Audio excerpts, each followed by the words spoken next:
Moi, je ne fais front à personne, je fais front à un système. Un système, c'est vrai, je ne peux pas dire que Kabila n'a rien fait, il a fait beaucoup de choses, hein, mais il en restait encore beaucoup. Mais je crois que toute chose a son temps.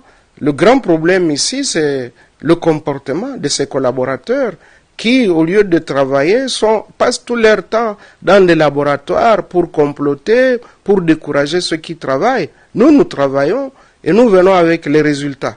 Mais en conséquence, ils ne veulent pas accepter que nous puissions tirer avantage de ces résultats. C'est ça. Vous l'avez rencontré, vous avez discuté avec Joseph Kabila?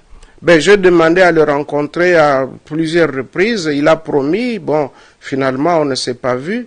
Jusqu'au dernier jour où il a laissé le message au coordonnateur du FCC pour dire voilà, le candidat, c'est Alexis Thambwe Mwamba comme président du Sénat.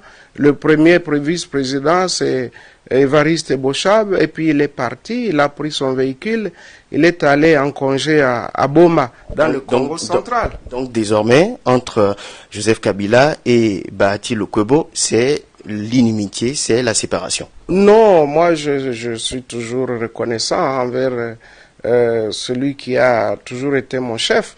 Le grand problème, c'est qu'il faut qu'on se mette d'accord sur les principes et qu'on respecte, qu'on ait un peu de considération les uns envers les autres. Je suis quand même chef d'un grand regroupement. Je ne peux pas demander une audience et l'attendre pendant 10 jours, et surtout pour un poste qui avait fait l'objet d'un mémorandum depuis le 3 avril 2019. Il savait que nous étions demandeurs de ce poste-là, et c'était notre droit.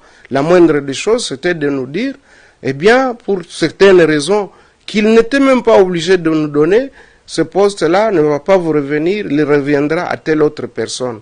Mais passer par une tierce personne, comme si nous étions des chiffons, j'estimais que c'était trop fort, mais nous n'avons aucun problème avec lui.